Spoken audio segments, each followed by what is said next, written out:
سلام دوستان، خیلی خوش برگشتید به کانال آکادمی زبان تیوا. توی این درس میخوایم با هم راجع به pronunciation یا تلفظ صحبت کنیم. تلفظ ایدی که در آخر کلمات شما پیدا میکنید. افعال با قاعده توی simple past، توی past participle و صفت‌های فاعلی گاهی اوقات به ایدی ختم میشن و ممکنه برای ما یک چالشی باشه که این ایدی آخر رو باید چجوری تلفظ بکنیم. ایدی آخر بعضی وقتا ممکنه صدای ت به شما بده، گاهی وقتا میتونه صدای د به شما بده و گاهی وقتا میتونه صدای اد برای شما درست بکنه. میخوایم ببینیم در چه شرایطی هر کدوم از این حروف رو خواهیم داشت. خب بحثی که ما در واقع امروز خواهیم داشت راجع به شرایطی هست که کنسننت ها با ایدی بیان، یعنی قبل از در واقع حروف ایدی من یک حرف کنسننت رو دارم. حرف کنسننت حروفی بودن که در واقع بی صدا هستن. شما حروف A, B, C, D رو در واقع به عنوان الفابت میشناسین. از این حروف ما یک سری حروف واول داشتیم که همون در واقع صورتک معروف E, A, I, O, U. خب اینها رو به عنوان حروف واول میشناسیم. حروفی که تو این دسته نمیشینن حروف کنسننت هستن، ولی ما خیلی با حروف کاری نداریم، بیشتر با صدای این حروف کار داریم، یعنی صدای حروف کنسننت و صدای حروف واول. خب حالا ما واول ها رو که کنار میذاریم، فعلا بحثمون نیست چون ها یک دسته‌بندی خیلی ساده ای دارن، ولی برای کنسننت ها چرا باید یک بررسی رو داشته باشیم. توی این شرایط باید بدونید که این ایدی آخر جوری که تلفظ بشه بستگی داره به ارتعاشی که توی تارهای صوتی شما ایجاد بکنه، که بنا به داشتن ارتعاش توی در واقع حنجره شما، توی تارهای صوتی شما، یا نداشتن، یعنی وقتی یک حروف در واقع کنسننت رو صداش رو تلفظ میکنید، آیا اون صدایی که از این حروف کنسننت میاد باعث ایجاد ارتعاش در تارهای صوتی شما میشه یا نمیشه. بر حسب اینکه این ارتعاش رو به وجود میاره یا نمیاره به دو دسته voiced و voiceless در واقع تقسیم میشه. voiced اونهایی هستن که شما وقتی تلفظ میکنیدشون در واقع یک ارتعاشی رو روی تارهای صوتیتون ایجاد میکنه. مثلا فرض کنید ما صدای ب رو داریم. اینهایی که اینجا میبینید صدا هستن. من اینها رو داخل اسلش میذارم که براتون واضح باشه که ما با حروف کاری نداریم، در واقع با صدای اینها داریم کار میکنیم. خب همینطور این سمت.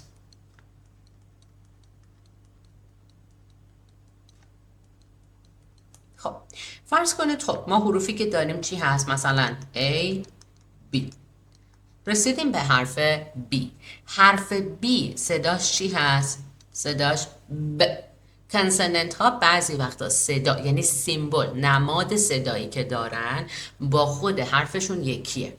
پس من اگه B رو این حالتی بنویسم، این لدره، این در واقع حرف هست، ولی اگر این رو به این حالت بنویسم این در واقع یک صدا هست، پس این ساوند. خب حالا چجوری اینها رو باید تلفظ کنم؟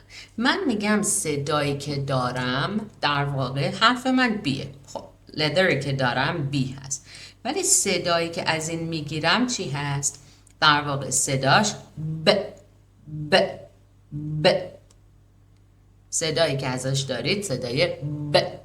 خب همین حالتی که دارید این صدا رو تلفظ میکنید، انگشتانتون رو بذارید روی گلوتون، روی تارهای صوتیتون و دوباره این رو تلفظ کنید ب ب. همینطوری که دستتون اینجا هست میبینید که صدای یک ارتعاشی رو در واقع روی تارهای صوتیتون حس میکنید. به این حالت میگن voiced.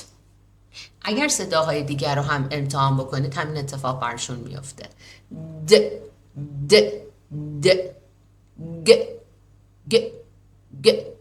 ولی اینکه من بدونم اینها رو چجوری باید درست تلفظ بکنم یک مقداری به اون آشنایی ابتدایی من از حروف و صداها برمیگرده. ببینید مثلا ما حرف کپیتال P و اسمال P رو داریم و صدایی که ازش میگیریم صدای پ. شما توی فارسی این رو اینجوری پ تلفظ میکنید، ولی توی زبان انگلیسی این پ تلفظ نمیشه. یک حالت ارستاپ داره. ارستاپ شما اینجا نگاه بکنید، حروف کنسونانتی که ارستاپ، باز بهتر میگم صداهایی که ارستاپ هستن رو میبینید. صدایی که ارستاپ هست یعنی وقتی شما دارین تلفظ میکنید به این حالتی هست که انگار تبادل هوایی وجود نداره. شما مثلا یه موقع زیاد این رو تلفظ بکنید یه احساس حالت کمبود تنفس بهتون دست میده، مثل اینکه مثلا بگید پ پ پ پ پ. خب این صدا وقتی شما درست تلفظش بکنید و همچنان دستتون رو روی تارهای صوتیتون بذارید میبینید که با تلفظ صدای پ هیچ ارتعاشی روی تارهای صوتی شما به وجود نمیاد. خب وقتی ارتعاشی به وجود نمیاد voiceless. حرف بعدی ما خب دی رو که دیدین، مثلا ما حالا حرف دی معمولا صدای د درست میکنه. باز د یک در واقع یک ارستاپ هست، یعنی باز یک تبادل هوایی توی تلفظش نیست و وقتی نگاه میکنید و دستتون رو روی تارهای صوتیتون میذارید یک ارتعاشی رو ازش میگیرید. ولی وقتی حرف مثلا تی، خب کپیتال تی اسمال تی صداش چی هست؟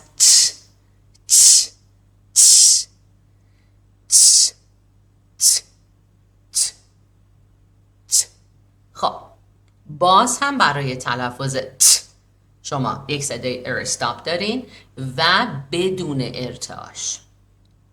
خب ممکنه به من بگید مثلا ارستاپ با ارسکیپ چه فرقی میکنه؟ صدای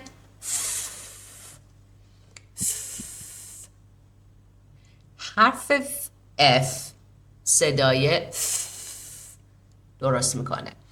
انگار در واقع شما توی تلفظ به صورت فراره، به خاطر این بهش میگن ارسکیپ، چون هوا به راحتی در واقع تبادل میشه در جریانه و شما روی تلفظش باید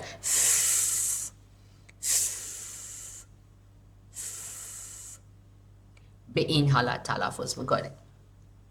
این یک ارسکیپه و همچنان با تلفظ صحیح من ارتعاشی رو روی در واقع تارهای صوتیم احساس نمی کنم. بهتر اینهایی که وایس و وایسلس نیستن رو یک مقدار حفظ بکنید، ولی با همین تست در واقع تست ارتعاش هم متوجه میشید که این اتفاق میفته یا نه.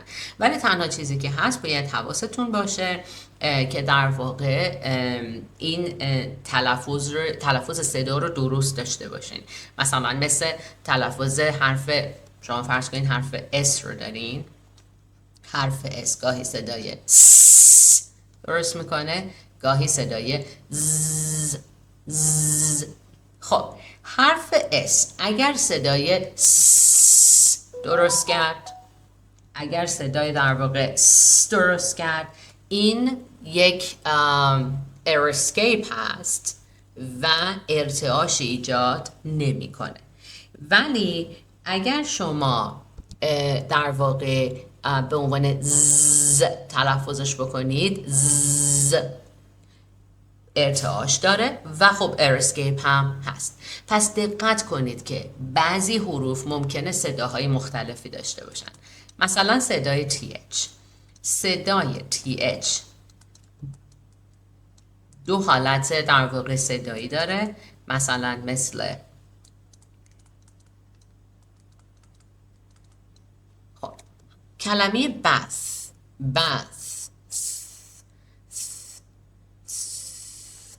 یک حالتی بین س و ت هست و ارسکیپه، ولی وقتی شما س رو تلفظ میکنید هیچ ارتعاشی روی تارهای صوتیتون نداره. بالعکس وقتی حرف ذ رو تلفظ میکنید یک صدایی بین ز و د برای شما تولید میکنه و باز ارسکیپ هست، ولی این بار در تارهای صوتی شما ارتعاش ایجاد میکنه. پس شما وقتی میگین ذ متفاوت هست.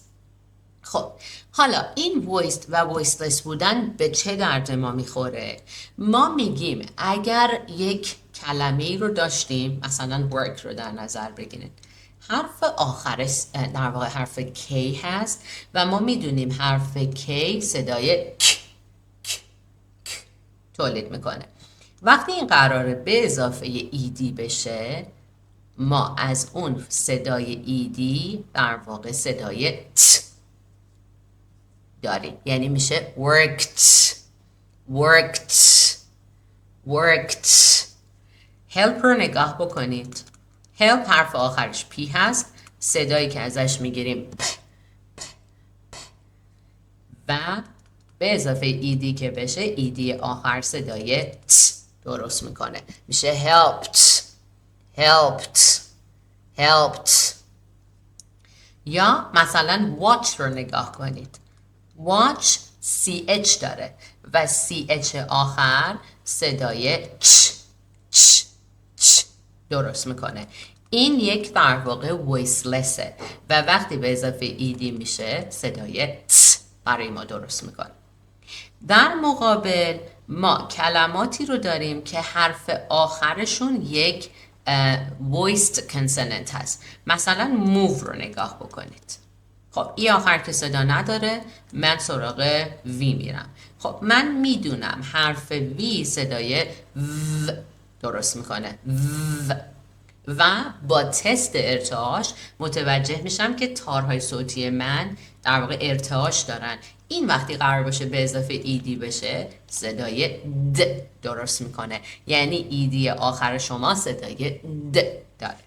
پس چی خونده میشه؟ میشه moved. اگه یادتون باشه ما راجع به صداهای حرف اس با هم صحبت کردیم. دوباره ای آخر خب سایلنت، صدایی نداره. من اینجا اس دارم ولی صدایی که از حرف اس میگیرم صدای ز هست. ز.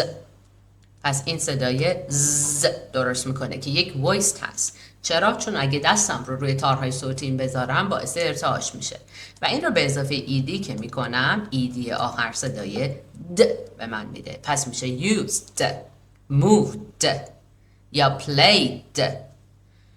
خب در دو حالت هست که من میتونم صدای اد از اون ایدی آخر داشته باشم. تنها در شرایطی که حرف آخر شما یک صدای ت داشته باشه یا صدای د که معمولا هم یا غالبا هم خود حروف تی و دی هستن. من باز میگم حروف که معمولا وقتی اینها به اضافه ایدی میشن ایدی آخر صدای اد تولید میکنه. needed، wanted. این اصلا ربطی به وایس و وایسلس بودن نداره، فقط در ایدی این اتفاق میفته و فقط هم برای کلماتی که به حروف تی و دی ختم میشن و چون غالبا تی و دی صدای خودشون رو تولید میکنن ما با ایدی آخر صدای اد رو خواهیم داشت. بریم یه کوچولو کلماتی رو با هم تمرین بکنیم و چیزی که یاد گرفتیم رو مرور داشته باشیم. خب قسمت اول شما کلماتی رو میبینید که به یک کانسوننت وایسلس ختم میشه و ایدی آخر صدای ت درست میکنه. مثل چی؟